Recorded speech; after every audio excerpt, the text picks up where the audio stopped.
ઉત્ક્રાંતિ વાત છે। આ મનુ અને જે શત્રુપા એ પતિ પત્ની એને બ્રહ્માજી આજ્ઞા કરી કે તમે સૃષ્ટિ બનાવો, એટલે બંને મનુ અને શત્રુપાને ત્યાં 5 સંતાનો થયા। એમાં 3 દીકરી હતી, 2 દીકરા હતા। એ 3 દીકરીઓના નામ હતા આકુતિ, દેવહૂતિ અને પ્રસૂતિ। 2 જે દીકરા હતા, એકનું નામ હતું પ્રિયવ્રત અને બીજાનું નામ હતું ઉત્તાનપાદ। આ પ્રિયવ્રત અને ઉત્તાનપાદ અને આકુતિ, દેવહૂતિ અને પ્રસૂતિ, આ 5 જે સંતાનો થયા, એ સંતાનોને ત્યાં સંતાનો થયા, એ સંતાનોના સંતાનો થયા। એનાથી ધીમે ધીમે ધીમે ધીમે મનુ મહારાજાનો પરિવાર વધવા માંડ્યો।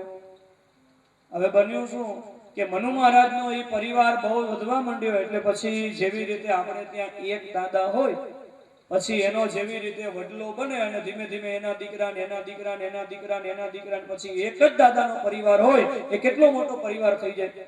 જેવી રીતે અહીંયા આપણે આ પરિવાર છે, કચરા પદમસિંહ મોટા પરિવાર જે છે, અહીંયા જે આ આંબો છે, એક જ દાદા છે, એનાથી પછી ધીમે ધીમે ધીમે ધીમે કેવી રીતે આખો પરિવાર વધ્યો અને કેટલી સંખ્યા થઈ ગઈ। એમ મનુ મહારાજાના દીકરા ને એના દીકરા ને એના દીકરા ને એના દીકરા ને મનુ મહારાજાનો પરિવાર જ્યારે વધવા માંડ્યો, ત્યારે મનુ મહારાજાએ પોતાના ઘરની વ્યવસ્થા માટે થઈને પોતાના જ પરિવારના 4 વિભાગ કર્યા। એમાં એક જે વિભાગ હતો એને નામ આપવામાં આવ્યું બ્રાહ્મણ, અને એને કામ શું સોંપવામાં આવ્યો કે આખાય પરિવારના સંસ્કારો જળવાઈ રહે, આખોય પરિવાર સમજણપૂર્વક વિવેકપૂર્વક જીવી શકે, એનું કામ તમારે કરવાનું, અને એ વર્ણનામાં નામ આપવામાં આવ્યું બ્રાહ્મણ। બીજો જે વિભાગ હતો એને કામ સોંપવામાં આવ્યું કે પરિવારનું નેતૃત્વ તમારે કરવાનું, તમારી આજ્ઞા પ્રમાણે બધાએ વર્તવાનું, અને તમારે નેતૃત્વ કરી અને પરિવારની સુરક્ષાનું કામ તમારે કરવાનું। ઈ વર્ણને નામ આપવામાં આવ્યું ક્ષત્રિય। પછી ત્રીજો વર્ણ હતો, એને કીધું તમારે ખેતી કરવાની, પશુપાલન કરવાનું, વ્યાપાર કરવાનો, અને આખાય પરિવારનું ભરણ પોષણ થાય એનું ધ્યાન તમારે રાખવાનું, અને ઈ વર્ણને નામ આપવામાં આવ્યું વૈશ્ય। અને ચોથો એક વર્ણ હતો, એને કીધું બ્રાહ્મણ, ક્ષત્રિય અને વૈશ્ય ત્રણેય પોતપોતાના કામમાં બરાબર પ્રવૃત્ત રહી શકે, એ માટે થઈને તમારે ત્રણેય વર્ણની સેવા કરવાનું કામ તમારું, અને ઈ વર્ણને નામ આપવામાં આવ્યું ક્ષુદ્ર। એટલે બ્રાહ્મણ, ક્ષત્રિય, વૈશ્ય અને ક્ષુદ્ર આ એક જ પરિવારના 4 વિભાગ થયા। પછી ઈ જે 4 વિભાગ બન્યા, હવે પછી બ્રાહ્મણનો જે વિભાગ હતો ઈ વધવા માંડ્યો, ક્ષત્રિયનો જે વિભાગ હતો એ વધવા માંડ્યો, વૈશ્ય વધવા માંડ્યા અને ક્ષુદ્રો પણ વધવા માંડ્યા। એટલે પછી ધીમે ધીમે વર્ણમાંથી અલગ અલગ જ્ઞાતિ થઈ, જ્ઞાતિમાં પછી અલગ અલગ અટકો આવી, અને અલગ અલગ અટકોમાં જુદા જુદા કુટુંબો આવ્યા, અને એક કુટુંબના ઘણા બધા ઘર થયા। એટલે ઘણા બધા ઘરથી કુટુંબ બન્યા, ઘણા બધા કુટુંબથી સમાજ બન્યો, ઘણા બધા સમાજથી જ્ઞાતિ બની, ઘણી બધી જ્ઞાતિથી વર્ણ થયા, અને 4 વર્ણથી એક આખો પરિવાર થયો, અને પરિવારને નામ આપ્યું મનુષ્ય પરિવાર। સજ્જનો, આનો અર્થ એ થયો કે આપણે બધા એક જ માતા પિતાના સંતાનો છીએ। સમજવાનો પ્રયત્ન કરજો। આપણે ત્યાં એક એવી વિચારધારા આવી ગઈ કે 4 જે વર્ણ છે, બ્રાહ્મણ, ક્ષત્રિય, વૈશ્ય અને ક્ષુદ્ર, એ ચારેય વર્ણમાં બ્રાહ્મણ છે એ સૌથી ઊંચો વર્ણ, અને ક્ષુદ્રો છે એ સૌથી નીચો વર્ણ। આ જે 4 વર્ણની જે વ્યવસ્થા આવી, એમાં બ્રાહ્મણને ઊંચો વર્ણ માનવામાં આવે અને ક્ષુદ્રને સૌથી નીચો વર્ણ માનવામાં આવે। એ હકીકતમાં આવી નબળી વિચારધારાને કઈ સ્થાન છે નહીં હો, કોઈ નાનું મોટું છે નહીં। હવે તમે વિચાર કરો, બ્રાહ્મણ, ક્ષત્રિય, વૈશ્ય, ક્ષુદ્ર એક જ પરિવારના 4 વિભાગ છે, એમાં કોને તમે નાના કહેશો, કોને મોટા કહેશો? બ્રાહ્મણ છે એનું કામ શું છે? બ્રાહ્મણનું કામ છે શિક્ષણનું, ક્ષત્રિયનું કામ છે રક્ષણનું, વૈશ્યનું કામ છે પોષણનું, ક્ષુદ્રનું કામ છે સેવાનું। તો હવે સેવક, પોષક, રક્ષક અને શિક્ષક આ 4 ની જરૂર પડશે, અને 4 સમાન જ છે, કારણ કે એક જ પરિવારના સંતાનો। અને એટલા માટે તો આપણો શુક્લ યજુર્વેદ એમ કહે છે, બ્રાહ્મણોસ્ય મુખમાસિદ બાહુરાજન્યકૃત ઉરુ તદસ્ય તદ્વૈશ્ય પદભ્યામ ક્ષુદ્રો અજાયત। આ જે સૃષ્ટિ રૂપી જે આખો સમાજ છે, આ મનુષ્ય સમાજ, એમાં બ્રાહ્મણો છે એ વેદ એમ કહે છે બ્રાહ્મણ છે એ સમાજનું મસ્તક છે, ક્ષત્રિય છે એ સમાજના હાથ છે, વૈશ્ય છે એ સમાજનું પેટ છે અને ક્ષુદ્ર છે એ સમાજના પગ છે. બ્રાહ્મણ છે એ સમાજનું માથું છે. માથાનું કામ શું છે? મસ્તક છે ને એને વિચારવાનું, બુદ્ધિપૂર્વક વિચારવાનું અને પછી સમાજ સુધી વિચારો પહોંચાડવાના, અને એટલા માટે બ્રાહ્મણ મસ્તક છે. ક્ષત્રિય છે હાથ. હાથનું કામ શું છે? આપણને કોઈ મારવા આવે તો પહેલો વહેલો પ્રતિકાર આપણે હાથથી જ કરીએ. કોઈને આપણે સજા કરવી તો હાથથી જ કરીએ. એટલે ક્ષત્રિયનું કામ છે નેતૃત્વ કરવાનું, રક્ષણ કરવાનું, એટલે ક્ષત્રિયો હાથ છે.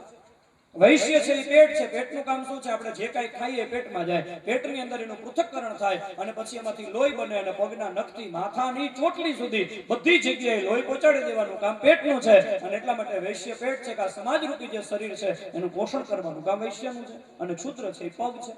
પગનું કામ શું છે? માથાને, હાથને અને પેટને જ્યાં જાવું હોય ત્યાં લઈ જાય કોણ? પગ. અને એટલા માટે ક્ષુદ્ર પગ છે. હવે તમે મને ઈ કહો, આ સમાજરૂપી જે શરીર છે એમાં માથું, હાથ, પેટ અને પગ, એમાં કોણ નાનું કોણ મોટું? કોનું મહત્વ ઓછું છે ને કોનું મહત્વ વધારે છે? ચારે ચારનું મહત્વ એક સરખું છે. અને એટલા માટે આપણે ત્યાં આ ઉદાર વિચારધારામાં મનુ મહારાજાએ કહ્યું, અયમ નિજ પરો વેતિ ગણનામ લઘુચેતસામ ઉદાર ચરિતાનામ તો વસુધૈવ કુટુંબકમ. આ મારું છે અને આ બીજાનું છે એવું તો નિમ્ન વિચારધારાવાળા લોકો વિચારે. હકીકતની અંદર જે ઉદાર ચરિત માણસો છે, ઉદાર ચરિત માનવો છે, એના માટે તો પૃથ્વી એ જ એનું કુટુંબ છે. કારણ કે આખી સૃષ્ટિ, બધા જ મનુષ્યો આપણે એક જ પરિવારના. અને એટલા માટે તો આપણે બધા માનવ કહેવાય છે. બ્રાહ્મણ, ક્ષુદ્ર, ક્ષત્રિય, વૈશ્ય જે છે એ બધા શું કહેવાય? આ માનવ છે. માનવ એટલે શું? જેવી રીતે પાંડુના સંતાનો પાંડવ કહેવાયા, દનુના સંતાનો દાનવ કહેવાયા, એમ મનુના સંતાનો બધાય માનવ કહેવાયા. આપણે એક જ માતા પિતાના સંતાનો છે. અને એટલા માટે આપણું બહુ એક જૂનું હિન્દી ફિલ્મ સંત જ્ઞાનેશ્વર, એનું એક આ પ્રસિદ્ધ ગીત છે, સાંભળજો. कौन है ऊंचा कौन है नीचा सब में वो ही समाया. कौन है ऊंचा कौन है नीचा सब में वो ही समाया.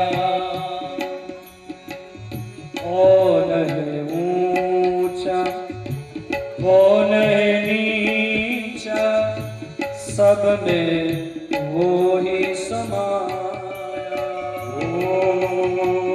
कौन है ऊंचा कौन है नीचा सब में वो ही समाया. भेद भाव झूठे भरम में ओ मानव भरमाया.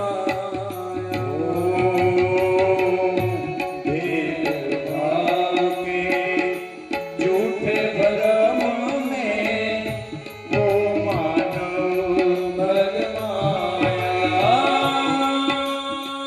सबको गले से लगाते चलो, सबको गले से लगाते चलो, सबको गले से लगाते चलो, सबको गले से लगाते चलो.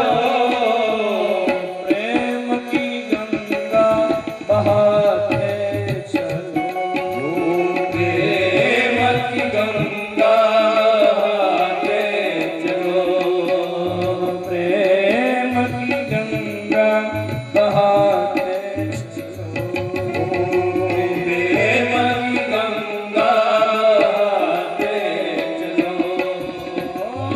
ज्योत से ज्योत जगाते चलो, ज्योत से ज्योत जगाते चलो, ज्योत से ज्योत जगाते चलो, ज्योत से ज्योत जगाते चलो. प्रेम की गंगा बहाते चलो,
ही है परमात्मा,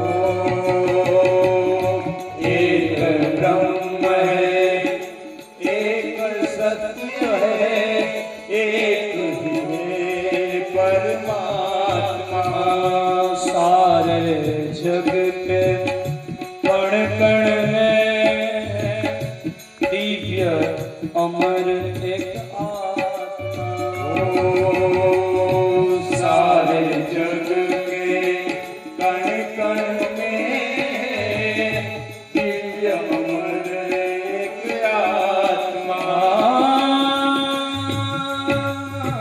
धर्म ध्वजा फहराते चलो, धर्म ध्वजा फहराते चलो, धर्म ध्वजा फहराते चलो, धर्म ध्वजा फहराते चलो।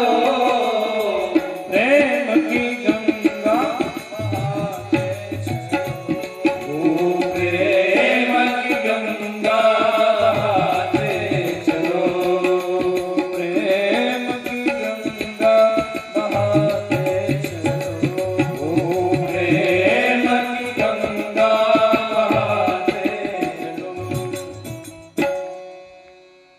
મનુ મહારાજા અને શત્રુપાની જે સૃષ્ટિ બની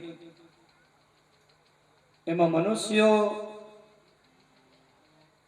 એને પછી રાખવા ક્યાં એ સમસ્યા થઈ। ગત કલ્પની અંદર કશ્યપ નામના એક મુનિ એની દિતિ નામની પત્નીથી સંધ્યાના સમયે હઠાગ્રહને વશ થઈ અને કશ્યપ મુનિએ પુત્રદાન કર્યું અને એનાથી ભગવાનના વૈકુંઠના બે જય અને વિજય નામના પાર્ષદો જે સનકાદિ કુમારોથી શ્રાપિત થયેલા દિતિના ગર્ભથી હિરણાક્ષ અને હિરણ્યકશિપુ તરીકે જન્મ ધારણ કર્યો। આ હિરણાક્ષ દૈત્ય પૃથ્વીને રસાતળમાં લઈને જતો રહેલો। મનુષ્યોને પૃથ્વી લોકમાં રાખવાતા બ્રહ્માજીએ ભગવાનનું જ્યારે સ્મરણ કર્યું, ભગવાન શ્રી હરિ વરાહ અવતાર લઈ પ્રગટ થયા અને હિરણાક્ષ દૈત્યનો વધ કરી ભગવાને પૃથ્વીનો ઉદ્ધાર કર્યો। વિદુરજીએ મૈત્રેય મુનિને પ્રશ્ન કર્યો, મહારાજ મારે ભગવાનના કપિલ અવતારની કથા સાંભળવી છે, આપ મને તેનું વર્ણન કરો। બ્રહ્માજીએ જ્યારે સૃષ્ટિનું સર્જન કર્યું ને એ વખતે બ્રહ્માજીના પડછાયામાંથી એક કરદમ નામના ઋષિ થયેલા। આ કરદમ ઋષિ એને બ્રહ્માજીએ આજ્ઞા કરી કે તમે સૃષ્ટિ રચો,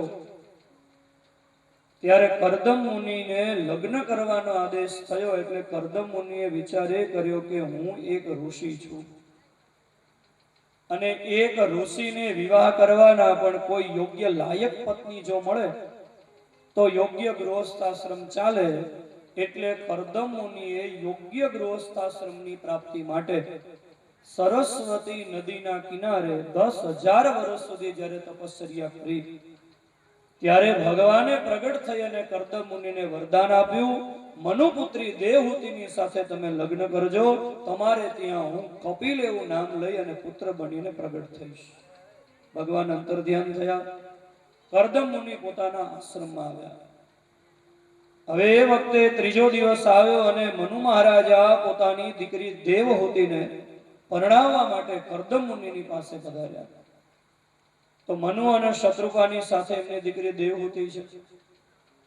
તો કરદમ મુનિએ વિચાર કર્યો કે આ મનુ મહારાજા એની દીકરી પરણાવવા તો આવ્યા છે, પણ લાવ જરા આ કન્યાની પરીક્ષા તો કરો કે એક ઋષિની સાથે આ કન્યા પરણવા લાયક છે કે નહીં। કારણ કે લગ્ન કરવા એ કોઈ રમત તો નથી, લગ્ન કરવા એ તો ગૃહસ્થાશ્રમ છે અને એક દિવ્ય આશ્રમમાં પ્રવેશ કરવાની વાત છે। અને એ દિવ્ય ગૃહસ્થાશ્રમમાં પ્રવેશ કરતી વખતે એકાબીજાના વિચારો તો જરા જાણવા જોઈએ કે નહીં। કારણ કે એક સરખા વિચારવાળા હોય ને તો ગૃહસ્થાશ્રમ બરાબર ચાલે। લગભગ પતિ પત્નીના વિચારો એક સરખા મળતા હોય એવું બહુ ઓછું બને. એક કવિએ બ્રહ્માજીની 4 ભૂલ કાઢી. ગંધમ સુવર્ણે ફલ ઇક્ષુ દંડે નકારી પુષ્પમ ખલુ ચંદનેસુ ગ્રહસ્થી ધનાઢ્યો નતુ દીર્ઘ જીવી પુરો વિધાતા કોપી ન બુદ્ધિ દુર્બુદ્ધ. બ્રહ્માજીને 4 ભૂલ બતાવી. એક તો તમે સોનામાં સુગંધ ન મૂકી. સોનામાં સુગંધ હોત તો એક તો સોનું આપણને કેટલું વાલું લાગે, અને પાછું સોનીને ત્યાં લેવા જઈએ તો સોનીને શું કહીએ, 1000 રૂપિયા વધારે લેજો પણ અમને ચોખ્ખું સોનું આપજો. એક તો સોનું આટલું વાલું છે ને એમાંય જો સુગંધ હોત તો. શેરડી કેટલી મીઠી, કેવી ગળી લાગે, શેરડીનો રસ કેટલો મધુરો લાગે, ઈ શેરડીમાંથી સાકર બને કેટલી મીઠી લાગે. તો બ્રહ્માજીને કવિએ કહ્યું શેરડી આટલી મીઠી છે, એમાં ફળ આવતા હોત તો કેટલા મીઠા હોત. શેરડીમાં ફળ નહીં. ચંદન કેટલું સુગંધી હોય, ચંદન ઘસો કેટલી એની અંદરથી સુગંધ આવે, પણ એ ચંદન આટલું સુગંધી છે પણ ચંદનના ઝાડમાં ફૂલ નથી આવતા. ચંદનના ઝાડમાં ફૂલ આવતા હોત તો એ ફૂલ કેટલા સુગંધી હોત. બ્રહ્માજીને કવિ કહે છે લગભગ ગૃહસ્થી છે ને એના વિચારો એક સરખા મળતા ન હોય. બેયના વિચારો જો એક સરખા મળતા હોય તો એના ઘરમાં પૈસો ન હોય, અને પૈસોય હોય ને બેયના વિચારો જો એક સરખા હોય તો નતું દીર્ઘ જીવી, એનું આયુષ્ય લાંબુ ન હોય. એકાદ વ્યક્તિને જલ્દી વેલા વિદાય લઈ લેવો પડે. આ અસ્તિત્વનો નિયમ છે. તો પતિ પત્નીના વિચારો તો એક સરખા હોવા જોઈએ. એટલા માટે તો લોક સાહિત્યના કલાકારો કહે છે કે આ સંસાર છે ને ગૃહસ્થાશ્રમી ગાડું છે, અને પતિ પત્ની છે ને આ ગાડાના 2 પૈડા છે. આ 2 પૈડા હરખા હોય તો ગાડું બરાબર ચાલે, પણ એક પૈડું સ્કૂટર નું હોય ને એક પૈડું ટ્રેક્ટર નું હોય તો ગાડું હાલે હરખું? આ ગૃહસ્થાશ્રમ રૂપી ગાડાને ચલાવવા માટે 2 પૈડા સરખા જોઈએ, 2 પૈડા એક સાથે ચાલતા હોવા જોઈએ, બેયના વિચારો એક સરખા હોવા જોઈએ. પતિને ભજન કરવું ગમતું હોય, કથા સાંભળવી ગમતી હોય, મંદિરે જવું ગમતું હોય, પણ પત્નીને બિલકુલ એ રૂચતું ન હોય તો પતિ પત્ની બંનેના એક સરખા વિચારો સરખા એક સરખા મળતા હોય તો ભક્તિ થાય, ભાવ થાય. તો મનુ કરદમ મુનિએ વિચાર કર્યો કે આ કન્યાને મારે પરણવો છે, જરા પરીક્ષા તો કરો. અને એટલા માટે તમે જુઓ આજે પણ રિવાજ છે હો, આપણે ત્યાં તો એવી કહેવત છે કે પુત્રના લક્ષણ પારણેથી અને વહુના લક્ષણ બારણેથી. પુત્ર છે ને કેવો થશે ને પારણામાં સૂતો હોય ને ત્યાં ખબર પડી જાય. અનુભવી માણસ હોય ને એ ઘોડિયામાં સૂતેલા બાળકને જોઈને કહી દે કે કેવો થશે. ઘણા માતા પિતા હરખ કરતા હોય, અમારા 4 છોકરા એક જ ઘોડિયા ને એક જ ખોયામાં મોટા થઈ ગયા, સમજી લેવું એ કાંઈ નહીં કરે.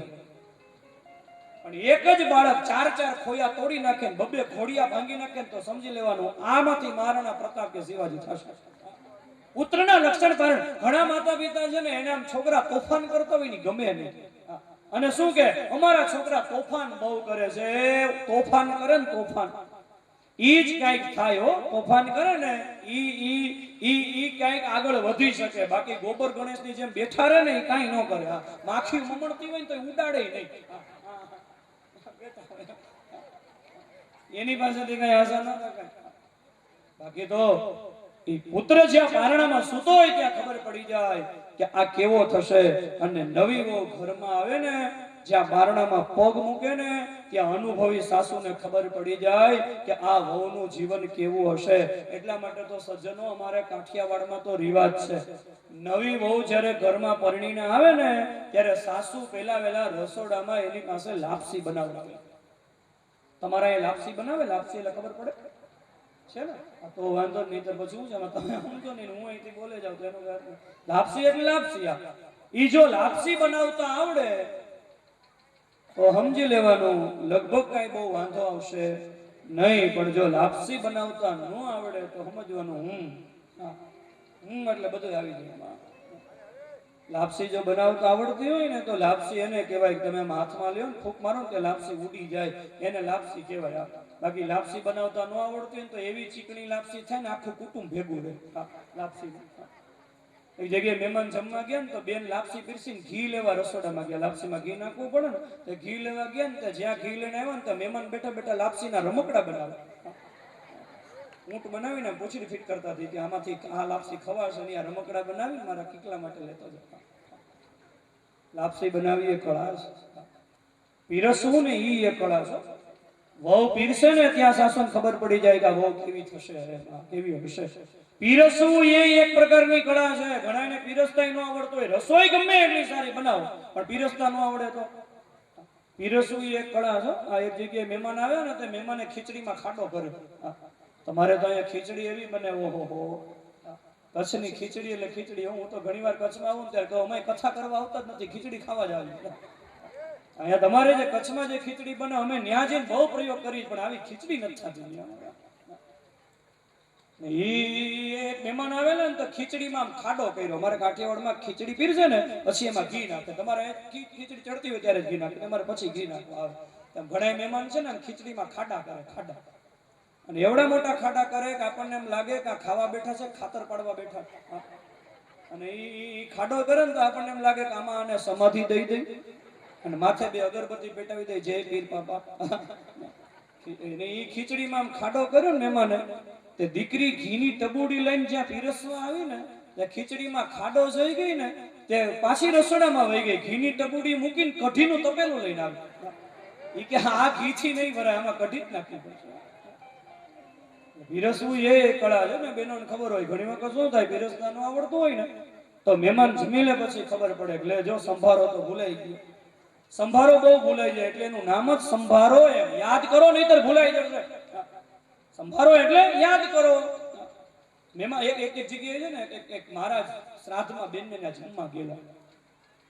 તે શ્રાદ્ધનો દિવસ હતો, કઈક સસરાનું શ્રાદ્ધ હશે, મહારાજને જમવા બોલાવેલા. મહારાજ રસોડા સામે જમવા બેઠા. તે બેને લાડુ, દાળ, ભાત, શાક, ભજીયા બધું સરસ મજાની રસોઈ પીરસી દીધી અને મહારાજે જમવાની શરૂઆત કરી. અને બેન વાતુડિયા બહુ વાતો કરે. મહારાજ જમે, લાડવા પીરસે બેન, પણ ખાય તો લાડવા ખાઈ જાય, તો લાડવા પીરસો માગવા પડે એવી સ્થિતિ થઈ જાય. માંડ પીરસે. બહુ વાતો કરી. અરે મહારાજ અમારા સસરા એટલે અમારા સસરા, અમારા સસરાની અમે એવી સેવા કરી, ઓહો કેવા ભાગ્યશાળી અમે, અમારા સસરાની બહુ અમે સેવા કરી. સસરા બિચારા ફોટામાં લાલ પીળા થાય કે આ તો આડો કાચ છે એટલે, બાકી તે કેવી સેવા કરી મને ખબર છે. બહુ વાતો કરી. હવે મહારાજે જોયું કે બેન વાત કરતા કરતા રસોડામાં સરસ મજાના અડદના લિજ્જત પાપડ શેકેલા નાખો થાળ ભરેલો, પણ બેન પાપડ આપવાનું ભૂલી ગયેલા. તો મહારાજને એમ કે ક્યાંક દાળ ભાત આવે ને ત્યારે પાપડ આપે, દાળ ભાત આવશે ત્યારે પાપડ આપશે. દાળ ભાત પીરસી દીધા, મહારાજ અડધા દાળ ભાત ખાઈ ગયા તોય બેન પાપડ આપે નહીં. અને મહારાજની નજર પાપડ ઉપર. વિચાર કર્યો મગાઈ તો નહીં, માગે તો મર્યાદા જાય. એટલે પછી મહારાજથી રહેવાનું નહીં ને એટલે મહારાજ કે બેન તમે બહુ વાતો કરી, હવે મારી વાત સાંભળો. અમારા ઘરની પાછળ એક વાડો, અઠવાડિયા પહેલા બેની વાડામાં એક નાગ નીકળો. બેન કે હું વાત કરો છો? અરે મહારાજ એમ? મહારાજ કે હા બેન, ઈ નાગ કેટલો લાંબો કહું? બેન કે કયો? મહારાજ કે ઈ નાગ છે ને અહીંથી તે ઓલા પાપડ સુધી લાંબો હતો લગભગ. ત્યારે બેનને ખબર પડી કે લે ઉભા રહ્યો મહારાજ, પાપડ તો ભૂલાઈ ગયા. પીરસતા ન આવડતો હોય તો પાપડ હારો થઈને જીવતા હરફ કાઢવા પડે. પીરસવું એ એક કળા છે. રસોઈ બનાવી એ એક કળા છે. આપણે ત્યાં 64 કળાઓ છે. ખાવાનું, ખવડાવવાનું, પીરસવાનું, આ બધી જુદી જુદી પ્રકારની કળાઓ છે. તો વહુના લક્ષણ બારણેથી ખબર પડી જાય. પરીક્ષા તો કરવી પડે. કરદમ મુનિએ વિચાર કર્યો આ રાજકન્યા પરણવા આવી છે, લાવ જરા કસોટી તો કરું. કરદમ મુનિએ પરીક્ષા કરવા માટે શું કર્યું? 3 આસન બિછાવ્યા. એક આસન ઉપર મનુ મહારાજા બેસે, એક આસન ઉપર શત્રુબાજી બેસે, ત્રીજું આસન દેવહૂતિની પરીક્ષા માટે હતું. જો મનુ મહારાજાની દીકરી દેવહૂતિ આ આસન ઉપર ન બેસે તો એને કરદમની આજ્ઞાનું ઉલ્લંઘન કર્યું કહેવાય. કારણ કે કરદમે આસન બિછાવીને આજ્ઞા કરી છે કે આમાં બેસો. એમ ન બેસે તો આજ્ઞાનું ઉલ્લંઘન થાય. અને જો આસન ઉપર બેસી જાય તો એણે પોતાના પતિની સેવા સ્વીકારી કહેવાય. સતીએ પતિની સેવા કરવાની હોય, પતિના હાથની સેવા સ્વીકારવાની હોય નહીં. મનુ મહારાજાની દીકરી દેવહૂતિએ વિચાર કર્યો, આસનનો જો સ્વીકાર નહીં કરું તો ઋષિની આજ્ઞાનું ઉલ્લંઘન થશે, પણ જો આસન ઉપર હું બેસી જઈશ તો ઋષિ છે એને આપેલી સેવા મેં સ્વીકારી કહેવાશે, તોય સ્ત્રી તરીકેનો ધર્મ મારો તૂટશે. એટલે દેવહૂતિ માતાએ યુક્તિ કરી, આસન ઉપર હાથ મૂકી અને બાજુમાં બેસી ગયા. એટલે સેવા સ્વીકારી નહીં અને આસનનો સત્કાર થઈ ગયો. મનુ મહારાજાની દીકરી દેવહૂતિનું આ કર્મ જોઈ કરદમને અત્યંત પ્રસન્નતા થઈ. કરદમ મુનિના મુખ ઉપર પ્રસન્નતા છવાણી. મનુ મહારાજાએ કરદમને કહ્યું, મહારાજ આ મારી દીકરી દેવહૂતિ છે, આ દેવહૂતિના લગ્ન મારે તમારી સાથે કરવા છે, આ દેવહૂતિનો તમે સ્વીકાર કરશો? કરદમ મુનિએ મનુ મહારાજને કહ્યું, મહારાજ તમારી દીકરીને પરણાવવા તો આવ્યા છો, પણ આ કોઈ રાજાનું ઘર નથી, આ કોઈ રાજાનો મહેલ નથી, આ એક ઋષિનો આશ્રમ છે. અહીંયા તમે તમારી દીકરીને પરણાવવા આવ્યા છો, પણ તમારી દીકરીને પૂછી જુઓ, અહીંયા સુવા માટે પાટ પલંગ બિછોના નહીં મળે, અહીંયા દર્ભની પથારી ઉપર સૂવું પડશે, અહીંયા રહેવા માટે રાજમહેલ નહીં મળે, અહીંયા પર્ણકુટીમાં રહેવું પડશે, અહીંયા કોઈ સેવા કરવા વાળું નહીં હોય, જે આવે એની સેવા કરવી પડશે. તમારી દીકરીને પૂછી જુઓ, અહીંયા પહેરવા માટે હીરના ચીર નહીં મળે, અહીંયા વલકલ વસ્ત્રો ધારણ કરવા પડશે, અને અહીંયા કોઈ સુવર્ણના આભૂષણો નહીં હોય, અહીંયા પુષ્પના આભૂષણો ધારણ કરવા પડશે. અને તમારી દીકરી એને કહી દો, અહીંયા કોઈ અપેક્ષા પૂરી નહીં થાય, જે આવે એની અપેક્ષા પૂરી કરવી પડશે. અને મારા સાથે સાથે એ કહી દઉં કે મારો લગ્ન કરવાનો હેતુ મારા પિતાની આજ્ઞા છે, એટલે મારે પિતૃ ઋણ ચૂકવવા માટે લગ્ન કરું છું. એક દીકરો થશે પછી હું સંસારનો ઉપભોગ નહીં કરું, હું સંન્યસ્ત દીક્ષા લઈ લઈશ. આ મારા નિયમો છે, એ જો તમારી દીકરીને સ્વીકાર્ય હોય તો જ હું એની સાથે લગ્ન કરીશ. કરદમ મુનિ અને મનુ મહારાજે કહ્યું, મહારાજ આ બધા જ નિયમો મારી દીકરીને સ્વીકાર્ય છે, એટલા માટે તો મારી દીકરી હું તમારી સાથે પરણાવવા આવ્યો છું, નહીતર તો કોઈ રાજાની સાથે ન પરણાવું, કારણ કે આ તો રાજકન્યા છે, સુંદર છે, અનેક મોટા મોટા રાજાઓના માગા આ દીકરી માટે થઈને આવતા હતા, છતાંય હું તમારી સાથે પરણાવવા આવ્યો, કારણ કે આ મારી દીકરીની એવી ઈચ્છા છે, આખી જિંદગી ભક્તિમય જીવન જીવવું છે, એટલે તો ઋષિ સાથે પરણાવવા આવ્યો છું, નહીતર તો રાજાને ન પરણાવું. કરદમ મુનિ વાત સમજી ગયા. મનુ મહારાજા એ દેવહૂતિનું દાન કરદમ મુનિના હાથમાં દઈ અને કન્યાદાન કરી અને મનુ મહારાજા એ વિદાય થયા છે. આ બાજુ દેવહૂતિ અને કરદમ મુનિનો દિવ્ય ગૃહસ્થાશ્રમ શરૂ થાય છે. સજ્જનો, શ્રીમદ ભાગવતજીના 23મા અધ્યાયમાં કરદમ અને દેવહૂતિના દિવ્ય લગ્ન જીવનનું વર્ણન છે. જે પતિ પત્નીએ પોતાના લગ્ન જીવનને સુખી રાખવું હોય, એનું જીવન કેવું હોવું જોઈએ. એક ઋષિ કરદમ અને એની પત્ની દેવહૂતિ એ પોતાનો ગૃહસ્થાશ્રમ કેટલો દિવ્ય ચલાવે છે. અને હું ઘણીવાર કથાની અંદર કહું છું કે દીકરીને તમે કરિયાવરમાં જેટલી સંપત્તિ આપો એટલી ઓછી છે, પણ સાથે સાથે દીકરીને કરિયાવરમાં કંઈક એવું ભાથું ભેગું દેજો. દીકરીની જ્યારે વિદાય થતી હોય ને, ત્યારે દીકરીને વિદાય વખતે એકાદું રામાયણનું પુસ્તક હાથમાં દઈને દીકરીને કહેજો, બેટા આ લ્યો, આ રામાયણ લેતા જાઓ, ક્યારે ઘરમાં નાની મોટી સંકટની પરિસ્થિતિ આવે ત્યારે આ રામાયણની સીતાને લઈને વાંચવા બેસી જજો, તો તમને સહનશીલતા શીખાશે. દીકરીને જ્યારે વિદાય થતી હોય ત્યારે એકાદું ભગવદ ગીતાનું પુસ્તક આપજો. આ ગૃહસ્થાશ્રમ કેવો હોવો જોઈએ, હું ઘણીવાર કથાની અંદર કહું, આ ભાગવતજીના 23મા અધ્યાયના આ જે 5 શ્લોકો છે કે ગૃહસ્થાશ્રમ કેવો હોવો જોઈએ, આ 5 શ્લોકોને ગુજરાતીમાં અર્થ સાથે સરસ મજાનું એક પોસ્ટર બનાવી લેમિનેટેડ અને પોસ્ટર દીકરીને દેવું જોઈએ. બેટા, ઘરને સ્વર્ગ જેવું બનાવવું હોય ને તો આવી રીતે જીવજો. બહુ સુંદર છે. જેને જેને ઈચ્છા હોય કે મારે મારા ઘરને સ્વર્ગ જેવું બનાવવું છે, એ લોકોએ આની જેમ જીવવું. બહુ સુંદર શ્લોકો છે. પિતૃભ્યામ પ્રસ્થિતે સાધ્વી પતિમિંગિત કો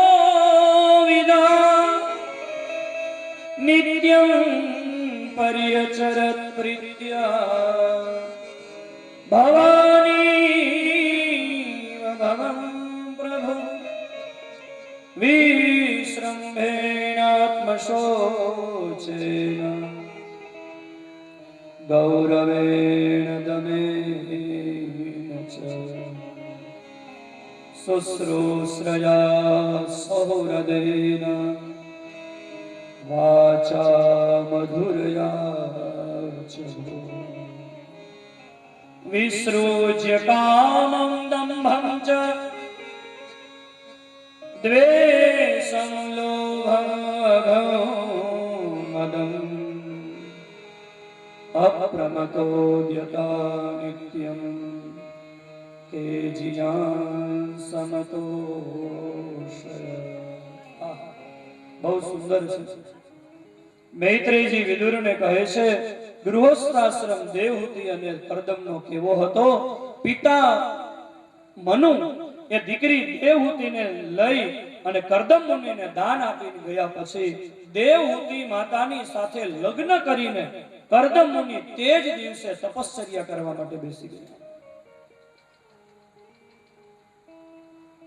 કેટલું સંયમી જીવન હશે। પણ દેવહૂતિ કેવા છે? પતિ ઇંગિત કો વેદા। ઇંગિત એટલે ઈશારો થાય, સંકેત થાય। કરદમ મુનિએ દેવહૂતિને કઈ આજ્ઞા કરવી હોય ને તો કેવું નથી પડતું, દેવહૂતિ ઈશારાથી સમજી જાય છે કે મારા પતિ મને શું કહેવા માંગે છે। અને સજ્જનો ઈશારાથી તો જ સમજાય કે જો બેયના વિચારો એક સરખા હોય ને તો। પતિ શહેરમાં જતો હતો ને તે પત્નીને પૂછ્યું કે હું શહેરમાં જાઉં છું, તારા માટે શું લઈ આવું? એટલે પત્ની બિચારી કે મારા માટે ગળાનું કંઈક લઈ આવજો, એટલે હાર કે ચેન કે એવું કંઈક એમ ગળાનું કંઈક લઈ આવજો। તો આ બજારમાંથી વિક્સની ગોળી લઈ આવ્યો। વિક્સની ગોળી ઘાવ ખીચખીચ દૂર કરો। વિચારો એક સરખા ન હોય તો આવું થાય। ઈશારાને સમજી જાય સજ્જનો। આ ઈશારાથી તો જ સમજાય કે જો બંનેના વિચારો એક સરખા હોય તો। પછી નિત્યમ પર્યચર પ્રીત્યા ભવાનીવ ભવમ પ્રભુ। જેવી રીતે પાર્વતીજી મહાદેવજીની સેવા કરે એવી રીતે દેવહૂતિ માતા કરદમ ઋષિની સેવા કરે છે।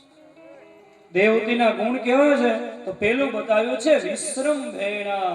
પતિ પત્નીમાં પરસ્પર વિશ્વાસ છે।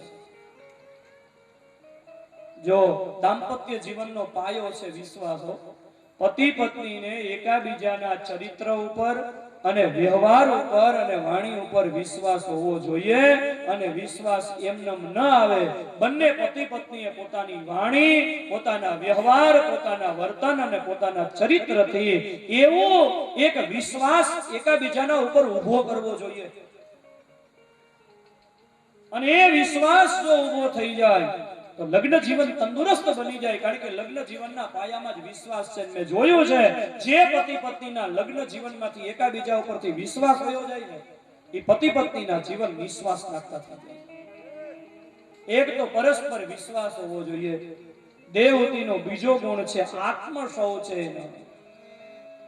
બંને પતિ પત્નીએ પોતાના એકાબીજાના શરીરને નહીં, એકાબીજાને આત્માને જોયો છે। અને સજ્જનો એટલા માટે લગ્ન મંડપની અંદર બે શરીરનું મિલન નથી, લગ્ન મંડપમાં બે આત્માનું મિલન છે। અને આપણા શાસ્ત્રકારોએ ગૃહસ્થાશ્રમને ધન્યવાદ આપ્યા છે। ધન્યો ગૃહસ્થાશ્રમ। અને એ ગૃહસ્થાશ્રમને એટલા માટે ધન્યવાદ આપ્યા છે કે બધા જ આશ્રમોમાં શ્રેષ્ઠમાં શ્રેષ્ઠ આશ્રમ ગૃહસ્થાશ્રમ છે। અને પતિ પત્ની સાથે મળી અને જીવન જીવે એ તો શ્રેષ્ઠ આશ્રમ। એટલા માટે તો બધા જ ગૃહસ્થીનો ત્યાં ભગવાન આવ્યા। દશરથ અને કૌશલ્યા ગૃહસ્થી હતા, કરદમ અને દેવહૂતિ ગૃહસ્થી હતા, કશ્યપ અને અદિતિ ગૃહસ્થી હતા। એને ત્યાં ભગવાનના નંદ યશોદા ગૃહસ્થી હતા। પણ એ ગૃહસ્થાશ્રમને ધન્યવાદ આપવા જોઈએ। એ ધન્યવાદને પાત્ર છે। પણ કેવું ગૃહસ્થાશ્રમ? બહારના શરીરને નહીં, અંદરના આત્માને જોયો હોય। અને આપણા શાસ્ત્રકારોએ સજ્જનો એવા લગ્ન જીવનની વારંવાર પ્રશંસા કરી છે કે જે લગ્ન જીવનમાં પતિ પત્નીની ઉંમર વધતી જાય ને એમ બેયમાં પ્રેમ વધતો જાય। ઘટે ને એને મોહ કહેવાય, ઘટે એને પ્રેમ કહેવાય જ નહીં। પ્રેમ તો પ્રતિક્ષણ વર્ધમાન હોય। દિવસે દિવસે ઘટતો જાય અને મોહ કહેવાય. એટલા માટે તો લોક સાહિત્યના કલાકારો કહે છે લગ્ન થાય ને એટલે યુવાનને પહેલા વર્ષે પત્ની ચંદ્રમુખી લાગે, પછી બીજા વર્ષથી સૂર્યમુખી લાગે, થોડીક તપે, ચંદ્રથી સૂર્ય તપે, પછી ના 5 વર્ષ જ્વાળામુખી લાગે અને પછી આખી જિંદગી કાળમુખી લાગે. એક યુવાનના લગ્ન થયેલા ને 1-1.5 મહિનો થયો હશે, તે પત્નીને પિયર મૂકવા જતો હતો. તો પત્ની બહાર રહેતી હશે તો રેલવે સ્ટેશને મૂકવા આવેલો. 11 વાગ્યાની ટ્રેન હતી, 10:30 બે પતિ પત્ની આવી ગયેલા, મૂકવા આવેલો રેલવેમાં. પત્ની પિયર જાતી હતી તો બેઠો બેઠો રોવે, હિબકે ચડી ગયો. 1-1.5 મહિનો થયો તો પરણાને. અરે તું પિયર વહી જાય પછી તો મને ઘર ખાવા દોડશે, તારા વગર મારું કોણ. પત્ની સમજાવે હું ક્યાં આખી જિંદગી ત્યાં રોકાવાની છું, 1 મહિનામાં તો પાછી આવી જાય, તમે રોવોમાં. અને આ મોટે મોટેથી રોવે. તે રોતો હતો ને ત્યાં રોતા રોતા જોયું ને બાજુની બેન્ચ ઉપર એકલો બેઠો બેઠો એક જણો રોતો હતો. તેણે પૂછ્યું કે ભાઈ મારી પત્ની તો 11 વાગે ટ્રેનમાં જવાની છે એટલા માટે હું રોઉં છું, તમે શું કામ રોવો છો? એટલે ઓલો કે જે ટ્રેનમાં તારી પત્ની જવાની છે એ ટ્રેનમાં મારી પત્ની આવવાની છે. અને તારે લગ્ન થયા ને 1.5 મહિનો થયો છે, મારે લગ્ન થયા 10 વર્ષ થઈ ગયા. પતિ પત્નીમાં પ્રેમ તો એ દિવસે દિવસે વધવો જોઈએ. એક નિશાળમાં સાહેબે છોકરાઓને પ્રશ્ન કર્યો, પ્રેમ કોને કહેવાય? અને છોકરાએ બહુ સરસ જવાબ આપ્યો, સાહેબ પ્રેમની વ્યાખ્યા જો પૂછતા હો તો પ્રેમની વ્યાખ્યા એ છે, મારા ઘરની અંદર મારા 80 વર્ષના દાદા, મારા 75 વર્ષના દાદીમાને ધ્રુજતા ધ્રુજતા હાથે હાથના નખ કાપી આપતા હોય ને એને પ્રેમ કહેવાય. અને એ પ્રેમ તો જ સંભવ છે બહારના શરીરને નહીં, અંદરના આત્માને જોયો. કારણ કે શરીર તો કાલ સવારે મોઢા ઉપર કરચલીઓ પડવા મળશે. એવો ગૃહસ્થાશ્રમ ધન્યવાદને પાત્ર છે કે જેમાં પરસ્પર એકાબીજાના આત્માનું મિલન હોય.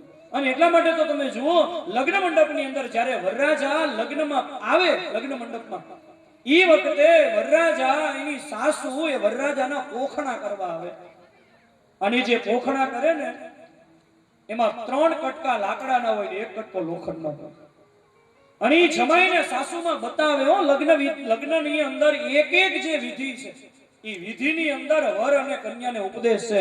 લગ્ન મંડપની અંદર વરરાજા આવે ત્યાંથી માંડી અને કન્યા વિદાયનું પૈડું સિંચાય અને ઓલું ટાયર નીચે નાળિયેર ફોડવામાં આવે એ ત્યાં સુધીની બધી જ વિધિમાં વર અને કન્યાને એ કન્યાની માતા એક ઉપદેશ એક વિધિ દ્વારા આપે છે.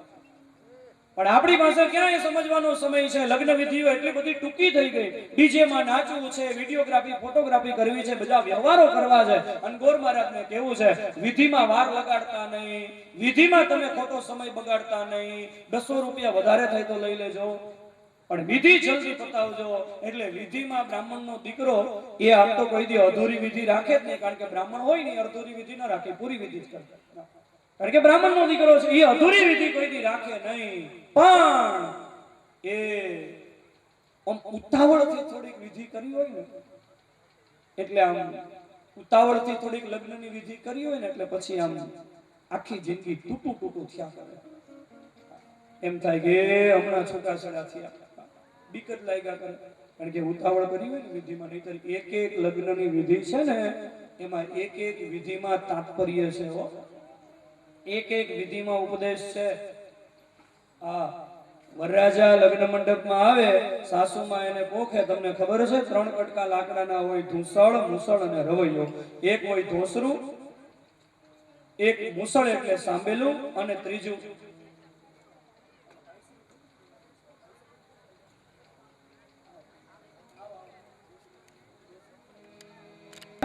એ બંને સાથે મળી અને આ સંસારની ગાડીને ચલાવવાની. મુસળ એટલે સાંભેલું. સાંભેલાનું કામ શું છે? અનાજ ખાંડી બહારના ફોતરા કાઢી નાખે ને અંદરની જે વસ્તુ છે એ આપે.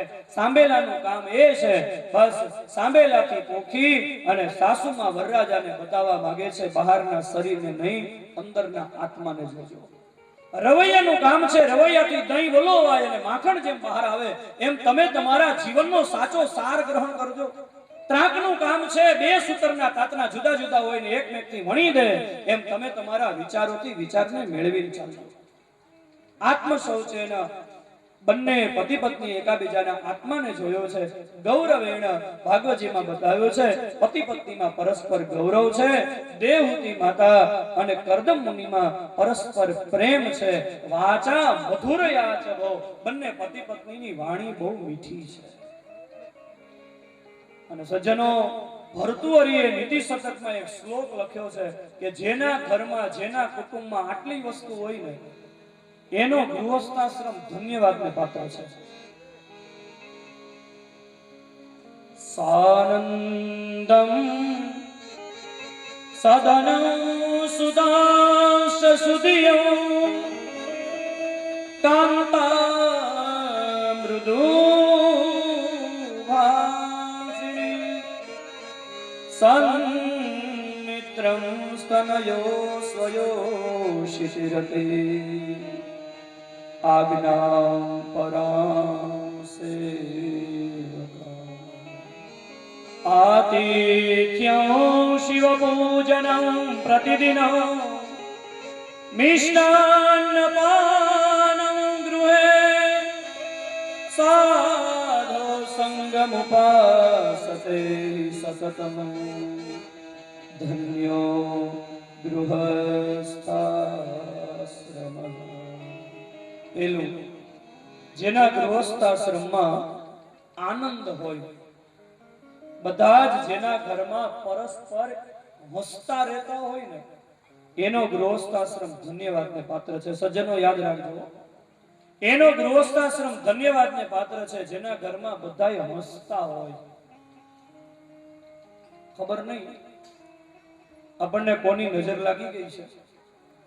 આ મનનો એવો સ્વભાવ થઈ ગયો છે કે બહાર બધાની સાથે હસતો રમતો માણસ ઘરમાં આવે છે અને હસવાનું બંધ થઈ જાય છે.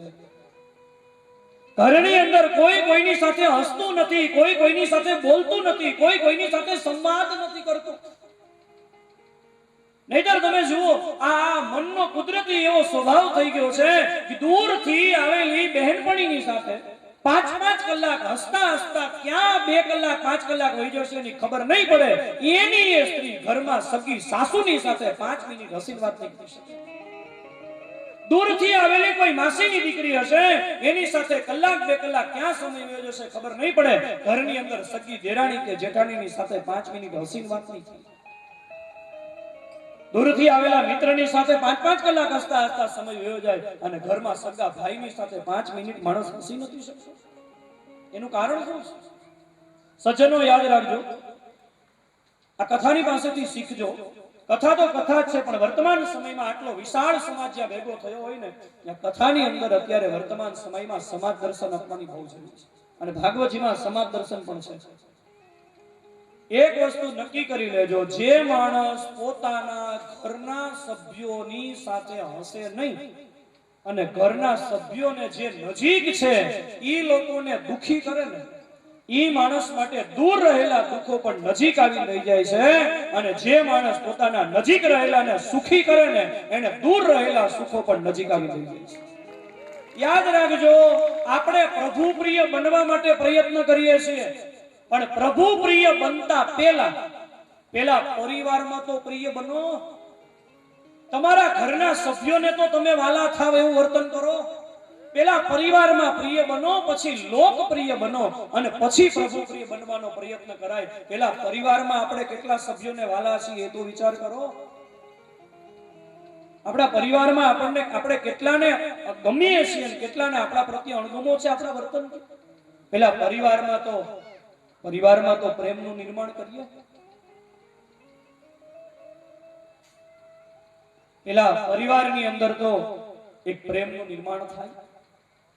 ખબર નહીં, દૂર રહેલા માણસની સાથે હસતા હસતા વાતો થઈ શકે, ઘરની અંદર પોતાના પરિવારના સભ્યોની સાથે કેમ હસતા હસતા વાતો નથી થતી? એનું મોટામાં મોટું જો કોઈ સજ્જનો મને કારણ દેખાતો હોય તો એ છે કે અત્યારે વર્તમાન સમયમાં સુખ અને સંપત્તિ બહુ વધી ગઈ છે, પણ એ સાથે સાથે સુખ અને સંપત્તિની સાથે સાથે સહનશીલતા વધવી જોઈએ એ ઘટતી ગઈ છે. તમે જુઓ દૂર આપણે એક સરસ મજાનું મકાન બનાવ્યું હોય, ઘણીવાર કથાની અંદર કહું તમારું મકાન કેવડું છે, કેટલા લાખ રૂપિયાનું છે, એ મારી દ્રષ્ટિએ બિલકુલ મહત્વનું નથી. ઘર કેવું છે એ મહત્વનું નથી, ઘરમાં તમે કેવી રીતે રહ્યો છો ને એ મહત્વનું છે. ઘણાના ઘર તમે જુઓ ને તો કરોડો રૂપિયાના બંગલા હોય, પણ ઘરમાં પ્રવેશ કરો ને ત્યાં વાતાવરણ સાવ જંગલ જેવું હોય. કોઈ કોઈની સાથે બોલતું ન હોય, કોઈ કોઈની સાથે હસતું ન હોય, કોઈ કોઈની સાથે બેસતું ન હોય. અને જુઓ રામનું ચરિત્ર તમે વાંચો, રામ વનમાં રહેતા હતા અને છતાંય પર્ણકુટીની અંદર રામજીનો ગૃહસ્થાશ્રમ કેવો હતો. એક બાર ચુની કુસુમ સુહાએ વનની અંદર રહીને પણ ભગવાન કેવો દિવ્ય ગૃહસ્થાશ્રમ જીવન જીવતા હતા કે વનમાં પણ પર્ણકુટીમાં મોટા ભવન જેવું વાતાવરણ હતું. અને ઘણી વખત આપણું મોટું ભવન હોય અને છતાંય ઘરમાં વાતાવરણ સાવ વન જેવું હોય છે. આનું કારણ શું છે? સજ્જનો યાદ રાખજો, મકાન સારું બનાવો, અમને વાંધોય નથી, તમ તારે 2 માળ ને 5 માળનો બંગલો બનાવો, પણ મકાન સારું બનાવો ને એની હારે હારે આવી કથાની પાસેથી એક સારા સંસ્કારો લેજો કે મકાનમાં કેવી રીતે રહેવું. મકાન ગમે એટલું મોટું હશે પણ રહેતા જ નહીં આવડતું હોય તો તમને ખબર હોય, નવું મકાન બનાવો ને એમાં મકાનની અંદર મકાનમાં નવો રંગરોગાન કર્યો હોય તો છોકરાઓ રમતા હોય ને તો રમતા રમતા છોકરાઓ પેન્સિલથી એ રંગમાં લીટા કરે ને કલરમાં તો માં ખીજાય, એવી રીતે લીટા કરમાં બગડી જશે પેન્સિલ, અરે દીવાલ બગડી જશે, પેન્સિલ મૂકી દે નીચે. ઘરને ચોખ્ખું રાખીએ ને આપણે, ઘણી બહેનો તો ઘરને એટલું બધું ચોખ્ખું રાખે આખો દિવસ સાવરણી તો હાથમાં જ હોય, જાણે એની બેનપણી ન હોય, ભેગી વાળ્યા જ કરે આખો દિવસ. સારી વસ્તુ છે, એની ના નથી, પણ સમજવાનો પ્રયત્ન કરજો. ઘરની દીવાલ બગડી ન જાય, ઘરનું ફ્લોરિંગ બગડી ન જાય, ઘરનું આંગણું બગડી ન જાય. સજ્જનો એનું આટલું તમે ધ્યાન રાખો છો. સાથે સાથે મારા માટે થઈને વિનંતી કરું છું કે ઘરનું વાતાવરણ બગડી ન જાય એનું હારે હારે ધ્યાન રાખવાનું. અને ઘરના વાતાવરણને બગડવા ન દેવું હોય તો એક વસ્તુ યાદ રાખજો. પહેલી વસ્તુ નક્કી કરી લ્યો, તમે તમારા પરિવારના સભ્યોમાં પ્રેમનું નિર્માણ કરો. અને પ્રેમનું નિર્માણ કરવા માટે શું જોઈશે? એકાબીજાને સહન કરવા પડશે. હવે નક્કી કરી લેજો, જ્યાં સુધી જો ઘણા લોકો એમ કહેતા હોય છે કે અમે શું કામ સહન કરી, અમારો વાંક શું છે, તો થાવ દુખી. જેને દુખી જ રહેવું છે, જેને કંકાસયુક્ત જીવન જીવવું છે, એ તંતરે જરાય સહન ન કરતા, પણ જેને ઘરમાં શાંતિ જોઈતી હોય ને એને સહન કરવાની તૈયારી રાખવી પડે. સજ્જનો નિયમ છે, એક બગીચાને સાચો બગીચો રહેવું હોય, એ બગીચાને જંગલ જેવું ન થઈ જવું હોય ને તો એને માળીની કાતરથી કપાવવાની તૈયારી રાખવી પડે. એક સોનાની લગડીને ઘરેણું બનવું હોય ને તો એને સોનીના હથોડાના ઘા ખાવાની તૈયારી રાખવી પડે.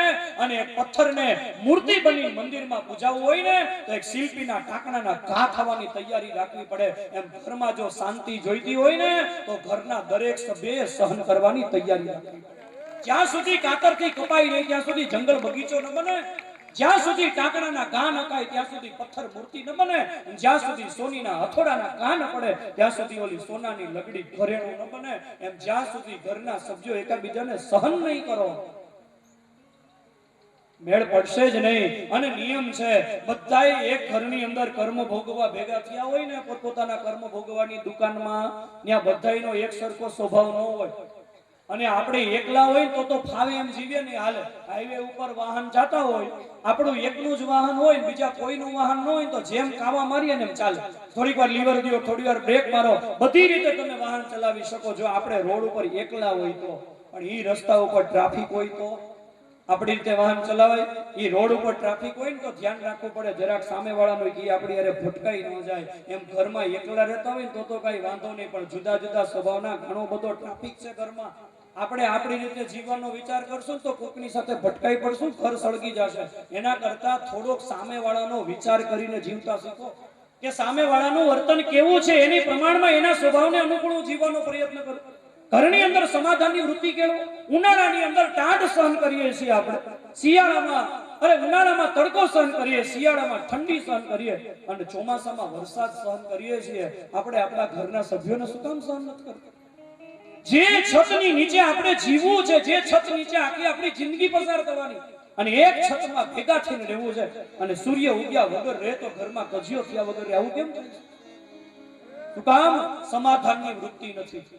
સાસુ કઈ બે શબ્દ બોલે ને તો તો વહુએ મનમાં સમાધાન કરી લેવાય કે મારી માં હું પિયર હતી ત્યારે મને બે શબ્દો કહેતી ત્યારે મેં સહન કરી લીધા છે, આ મારી માં છે તો બે શબ્દો કદાચ બોલે તો મારે એને સહન કરી લેવા જોઈએ, અને વહુ કદાચ બે શબ્દો બોલે તો સાસુએ મનમાં સમાધાન કરી લેવાય કે મારી દીકરી છે, એ દીકરી અહીંયા હતી ત્યારે ઘણી વખત કઈ બોલતી ત્યારે મેં એની સામે ક્યાં જોયું છે, અત્યારે અમારી દીકરી તો છે અને એ દીકરી આવી છે, કદાચ નાનું બાળક છે બે શબ્દ બોલે તો મોટા ને મોટા તો જ કહેવાય, જો નાનાની ભૂલને ભૂલી જાય, નાનાની ભૂલને યાદ રાખે તો મોટા મોટા શું કામ કહેવાય, તો આપણે મોટા છીએ તો થોડુંક આપણે જતું કરવું જોઈએ, આમ એકાબીજાએ સમાધાનની વૃત્તિ કેળવવી જોઈએ, તો ઘર સાચા અર્થની અંદર સ્વર્ગ બની જાય, અને ખબર હોય કે આ વ્યક્તિનું વર્તન સારું નથી અને છતાંય શાંતિથી રહેવું હોય તો જાતું કરવું પડે, બહેનોને ખબર હોય, તમે કાપડવાળાની દુકાને સાડી લેવા જાઓ તો સાડી વાળા જે દુકાનદાર હોય એને તમે પૂછો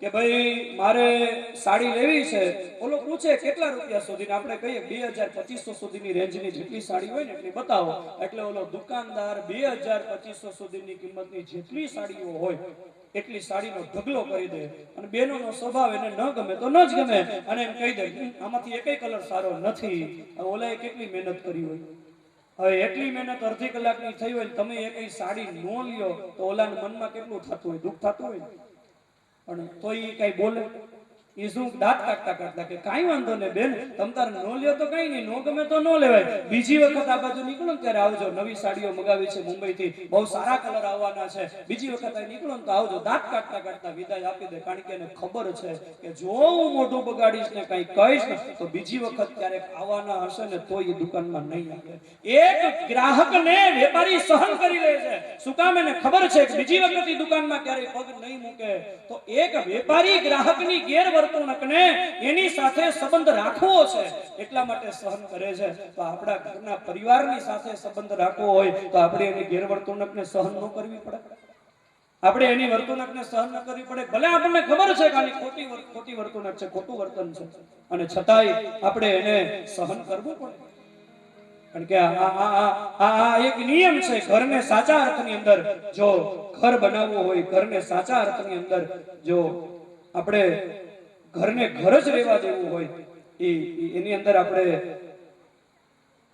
આપણે સાચી શાંતિનો જો અનુભવ કરવો હોય તો માણસે થોડુંક જતું કરવાની ભાવના રાખવી જોઈએ, અને જતું કરવાની જો ભાવના ન હોય તો એ ઘર સળગ્યા વગર રહે છે, અને એટલા માટે ભરતવરી એમ કહે છે સાનંદમ સદનમ સુતાંશ સુધિયમ, જેનું ઘર સારું હોય, બીજું જેના સંતાનો સંસ્કારી હોય, અને સંતાનો જો સંસ્કારી હોય ને તો એ ગૃહસ્થાશ્રમ ધન્યવાદને પાત્ર છે, પતિ પત્નીમાં પ્રેમ હોય, કાંતા મૃદુ ભાષણી, પતિ પત્ની એકાબીજા મીઠું બોલતા હોય, જેના ઘરમાં મહેમાનો આવતા હોય, જેના ઘરની અંદર સાધુઓનો સંગ થતો હોય, અને જેના ઘરમાં નિત્ય મહાદેવની પૂજા થતી હોય, અને જેના ઘરમાં નિત્ય ભાવતા ભોજન બનતા હોય ને, આ ગૃહસ્થાશ્રમને ભરતોરીએ ધન્યવાદ દીધા છે, કરદમ અને દેવહૂતિનો દિવ્ય ગૃહસ્થાશ્રમ થયો, અને આ ગૃહસ્થાશ્રમની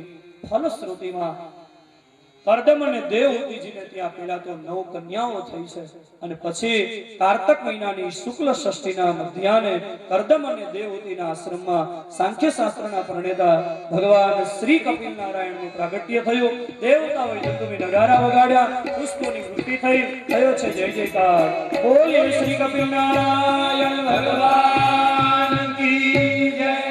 કપિલ ભગવાન પ્રગટ્યા, જો આ કથાની પાસેથી શીખજો, જેનો ગૃહસ્થાશ્રમ દિવ્ય હોય ને, જેનો ગૃહસ્થાશ્રમ એકદમ ભગવત પરાયણ હોય ને, એને ત્યાં ભગવાનને પણ દીકરા બનીને આવવાનું મન થાય, કરદમ અને દેવહૂતિના આશ્રમમાં ભગવાન કપિલ નારાયણ પ્રગટ્યા, કપિલ ભગવાનનું પ્રાગટ્ય થયું, કરદમ અને દેવહૂતિને પરમાનંદ થયો, માતા દેવહૂતિને કપિલ ભગવાને જ્ઞાનોપદેશ આપ્યો, 9 અધ્યાયની અંદર કપિલ ગીતાનું વર્ણન કર્યું, અને ત્રીજા સ્કંદને વિરામ આપ્યો, ચતુર્થ સ્કંદમાં પ્રવેશ કરીએ એ પહેલા થોડી વાર માટે દત્તચિત્ત થવા માટે થઈને ભગવાન નામ સંકીર્તન, પરિવારનો એવો આગ્રહ છે કે બધા થોડી વાર રાસ લે એવા કંઈક પદ કે કીર્તન ગવરાવજો, એટલે થોડી વાર આપણે રાસમાં સામેલ થવું હોય તો થઈ જો, ઈંટના તાલનો એ આ બેનો આગળ ના હોય, પાછળથી આગળ આવે, એ પાછળ રાસમાં જગ્યા છે, ત્યાં બેસે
સ્વીકારો સાંભળા ગિરધારી મારી ઊંડી સ્વીકારો મહારાજ રે સાંભળા ગિરધારી એ મારે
ગુજરાતી બેનો વાતો કરવાનું બંધ કરો તો અવાજ સાંભળી શકાય.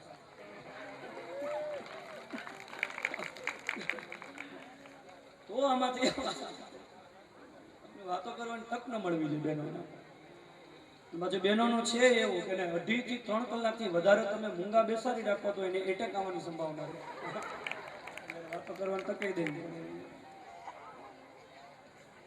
એટલે આમ તો 3 કલાકમાં એકાદ વખત આવી રીતે કુસ્તી કરીએ ને તો સુસ્તી ઉડી જાય. એટલે એ જરૂરી છે. પણ હમણાં મને શરદભાઈ યાદી કરી કે એ બાજુમાં જે મંડપ છે ને એ પણ બેસવાની જ વ્યવસ્થા છે અને ત્યાં કપડું પણ બિછાવેલું છે. એટલે અનુકૂળતા હોય એ પ્રમાણે થોડા લોકોએ ત્યાંય બેસવું, કારણ કે આવતીકાલે તો આપણે ત્યાં નંદ મહોત્સવ થવાનો છે. એટલે ઘણા બધા મહેમાનોની સંખ્યા કાલે હશે. એટલે થોડું સાઈડમાં પણ બેસવાની વ્યવસ્થા છે. આટલી મોટી વિશાળ જગ્યા છે પણ મેદની પણ ઘણી છે. એટલે બાજુમાં પણ જગ્યા હોય તો બેસવું એવી ખાસી હદી છે. ચતુર્થ સ્કંદનો આરંભ થાય છે. મૈત્રી મુનિ વિદુરજીની પાસે અને સુખદેવજી પરીક્ષિતની પાસે કથાનું વર્ણન કરે છે. મનોસ્તુ સદરૂપાયામ તિત્રકન્યાસ જગરે આકૃતે દેવહૂતિશ્ચ પ્રસૂતિ રીતિ વિસ્તૃત. મનુ અને શત્રુપા એની જે 3 દીકરીઓ થઈ, જેના નામ મેં હમણાં જ થોડી વાર પહેલા આપને કહ્યા હતા. જો કે તમને કોઈને યાદ નહીં હોય પણ યાદ રાખતા નહીં. તમે બધા યાદ રાખશો તમે શું કરશો? આકૃતિ, દેવહૂતિ અને પ્રસૂતિ,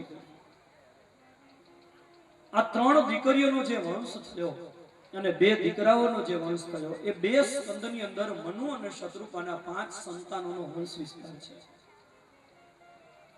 એમાં મનુ મહારાજાના પહેલા દીકરી જેનું નામ હતું આકૃતિ, એ રુચિ નામના ઋષિ સાથે પરણાવેલા અને રુચિ ઋષિ અને આકૃતિને ત્યાં ભગવાનનો સુયજ્ઞ નામનો અવતાર થયો. બીજી કન્યા જેનું નામ હતું દેવહૂતિ અને કરદમને પરણાવેલા અને દેવહૂતિ અને કરદમને ત્યાં ભગવાનનો કપિલ અવતાર થયો. 9 કરદમ અને દેવહૂતિની દીકરીઓ હતી. એમાં 9 દીકરીઓનો જે વંશ થયો એનું વર્ણન છે. એમાં એક દીકરી મનુ અને કરદમ અને દેવહૂતિની જેનું નામ હતું કલા, અને કલાના લગ્ન મરીચી સાથે થયેલા અને કલા અને મરીચીના જે પુત્ર થયા એ 2 કશ્યપ અને પૂર્ણિમા. બીજી જે દીકરી થઈ એ દીકરીનું નામ હતું કરદમ અને દેવહૂતિની જેનું નામ હતું અનસુયા. અને અનસુયા ના લગ્ન અત્રિ મુનિ સાથે થયેલા અને અત્રિ અને અનસુયાને ત્યાં 3 દીકરા થયા. ચંદ્ર, દુર્વાસા અને દત્તાત્રેય, એ 3 બ્રહ્મા, વિષ્ણુ અને શિવનો અવતાર હતા. વિદુરજીએ મૈત્રી મુનિને પ્રશ્ન કર્યો, મહારાજ બ્રહ્મા સ્વતંત્ર અવતાર લે એની મને ખબર છે, વિષ્ણુ ભગવાનના પણ ઘણા અવતારો થયા છે, મહાદેવજીના પણ શિવ પુરાણની શતરુદ્ર સંહિતામાં 100 અવતારો થયા છે. તો બ્રહ્મા વિષ્ણુ અને શિવ ત્રણેય સ્વતંત્ર અવતાર લો એ તો બરાબર છે, પણ ત્રણેય દેવતાઓ એક માતા પિતાને ત્યાં પુત્ર બનીને આવ્યા એનું કારણ શું? એ બ્રહ્માનો ચંદ્ર નામનો અવતાર, મહાદેવજીનો દુર્વાસા નામનો અવતાર અને વિષ્ણુ ભગવાનનો દત્તાત્રેય નામનો અવતાર, ત્રણેય દેવતાઓ એક જ માતા પિતાને ત્યાં અવતાર લઈને આવ્યા. બહુ સરસ અનસુયા અને અત્રિનું આખ્યાન છે, પણ સજ્જનો મને એમ લાગે છે કે આ આખ્યાન અત્રિ અને અનસુયાજીનું આ વિભાગ કરતા આ વિભાગ માટે વધારે મહત્વનું છે. શું કામ? આ ચરિત્ર એક સ્ત્રીનું ચરિત્ર છે અને આ ચરિત્ર એવું છે કે એક ભારતની આર્ય નારી પોતાના ગૃહસ્થાશ્રમને જો બરાબર સાચવી શકે તો એ ભારતની આર્ય નારીને ઘર છોડવાની જરૂર નથી. ઘરમાં પણ એને ત્યાં ભગવાનને એના દીકરા બનીને આવવાનું મન થાય. એ અનસુયાની આ કથા છે. આપણે ત્યાં 4 આશ્રમોમાં સજ્જનો, ચારે 4 આશ્રમોમાં ગૃહસ્થાશ્રમ છે એ શ્રેષ્ઠમાં શ્રેષ્ઠ આશ્રમ છે.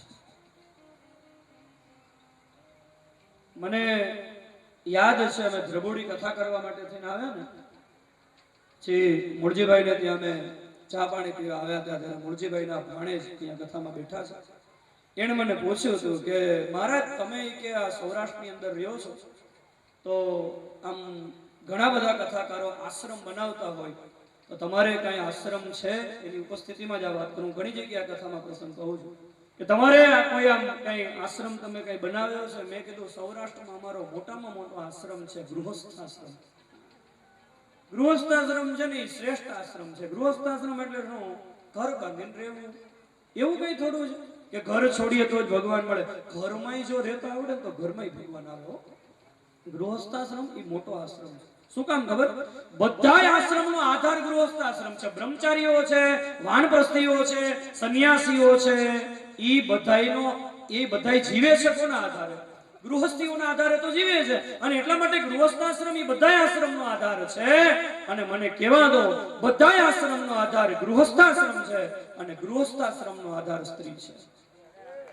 શું કામ ખબર છે? સ્ત્રીને જો ગૃહસ્થાશ્રમ સાચવતા ન આવડતો હોય, બંગલો ગમે એટલો મોટો હોય પણ 4-4, 5-5 દિવસના કપડા ધોયા વગરના ઘરમાં પડ્યા હોય, માખીઓ મમણતી હોય, ઘરની અંદર અન્નનો બગાડ થતો હોય, તો એ બંગલો શું કામનો છે? ગૃહસ્થાશ્રમનો આધાર સ્ત્રી છે. અને બંગલો ગમે એટલો મોટો હોય, પુરુષ પોતાના વ્યવહારથી, પોતાના વર્તનથી એ સમાજમાં એનું માન હોય, સમાજમાં એની પ્રતિષ્ઠા હોય, સમાજમાં એનું સન્માન હોય, પણ ઘરમાં જે સ્ત્રી આવે એ ઘરની જે સ્ત્રી હોય એ આંગણે આવેલા અતિથિનો જો સત્કાર ન કરતી હોય, આંગણે આવેલા અતિથિને જો સારો આવકાર ન આપતી હોય તો એ મકાન શું કામનું છે? પુરુષનો માન મર્તબો ભલે ગમે એટલો હોય, પણ એ સ્ત્રીને જો ઘરમાં આવેલા મહેમાનને આવકાર આપતા ન આવડતો હોય, ઘર સાચવતા ન આવડતો હોય. 2 મિત્રો હતા ને, એમાં એક શહેરમાં રહેવા યોગ્ય તો શહેરમાં એને મોટું મકાન બનાવ્યું. ગામડામાં એક જણો રહેતો હતો, એનો મિત્ર એને કીધું કે મેં શહેરમાં બહુ મોટું મકાન બનાવ્યું છે, ક્યારેક સમય મળે ને તો મારી ઘરે તું આવજે. એટલે ઓલો ગામડાનો અભણ મિત્ર એકથી વળી ગામમાં શહેરમાં ગયો હશે તો એને વિચાર આવ્યો કે ઓલો ઘણા સમયથી મને કીધા કરે છે કે ક્યારેક સમય મળે તો મારે ઘરે આવજે, તો લાવ ને આજે આવ્યો છું તો જરાક જઈ આવું. તો એ બરાબર ગામડાનો મિત્ર ઓલા મિત્રની ઘરે આવ્યો, જ્યાં જેણે બંગલો બનાવ્યો હતો ત્યાં. તેથી ઓલો મિત્ર વળી હાજર નહીં. તેણે દરવાજો ખખડાવી નામ જાહેર કર્યું કે ફલાણા ગામથી હું આવું છું અને મારા મિત્રને મળવા આવ્યો છું, છે હાજર? એટલે મિત્ર હાજર નહોતો, પણ અંદરથી પત્નીએ રસોડામાંથી જવાબ આપ્યો કે તમારા ભાઈ બારગામ ગયા છે, એ આવે ને ત્યારે આવજો, અત્યારે વયા જાઓ. ડેલી ખોલીને ઓલો વયો ગયો. એ શેરીમાં હામો મળ્યો ને, જાતો તો ને ત્યાં ઓલો બરાબર ઘર તણી હામો મળ્યો. પહેલા ગયો તો મારી ઘરે તો કે ગયો તો ને, કેવું લાગ્યું મકાન? એટલે ઓલા ગામડાના અભણ મિત્રએ જવાબ આપ્યો, મિત્ર મકાન તો બહુ સારું બનાવ્યું છે પણ મકાનની થાંભલી વાંકી છે. મકાનની થાંભલી સ્ત્રી.